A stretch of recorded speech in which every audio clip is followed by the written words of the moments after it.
L'Église catholique est un géant, comment dirais-je, malade, en voie de destruction, d'extermination finale. Et on le voit bien, c'est l'histoire de Vatican. Je parle de Bergoglio. Oui, mais même c'était avant, depuis Vatican II, l'Église a renoncé à ses fondamentaux, qui est de la rupture entre l'Ancienne Alliance et la Nouvelle Alliance. Et elle a admis la consubstantialité des deux, c'est-à-dire la prééminence de l'Ancienne Alliance. Cette Église donne d'une main, par soumission, culpabilité, je sais pas, trahison, il y a tout ça, et de l'autre se fait châtier, c'est ça qui est incroyable. C'est-à-dire que plus elle va vers l'universel des droits de l'homme, et plus elle va vers le judaïsme, parce qu'on voit bien qu'elle va vers ces deux voies-là. L'universel des droits de l'homme et le retour à l'Ancien Testament. C'est les deux mamelles de l'Église contemporaine qui sont contraires à ce pourquoi le Christ est venu, à son message, aux évangiles.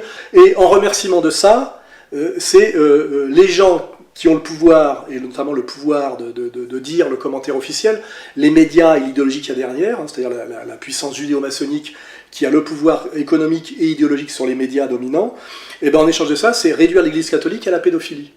Alors qu'en plus, c'est même pas de la pédophilie, ça s'appelle de la... le terme, c'est éphébophilie. C'est-à-dire que c'est ce qu'ils appellent la pédophilie, c'est des adultes qui ont des aventures érotico-amoureuses avec des adolescents, donc ils sont déjà post-pubères. C'est pas ça la pédophilie. La pédophilie, c'est pas ce qu'on reproche en ce moment aux prêtres dénoncés 30 ans après. La pédophilie, c'est ce dont se vantait Cohn-Bendit. Vous savez, quand une petite fille de 5 ans et demi, commence à vous déshabiller, c'est fantastique. Apostrophe, c'est prépubère.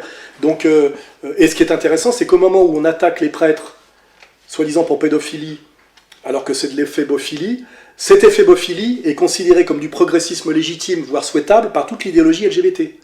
C'est-à-dire que selon que vous soyez juif libertaire comme Cohn-Bendit ou prêtre catholique comme Barbarin, vous serez attaqué et condamné illégalement, puisque tout est prescrit, en termes de droit ça ne tient pas, et de l'autre côté, vous serez injustement attaqué. Vous voyez ce que vous voulez ?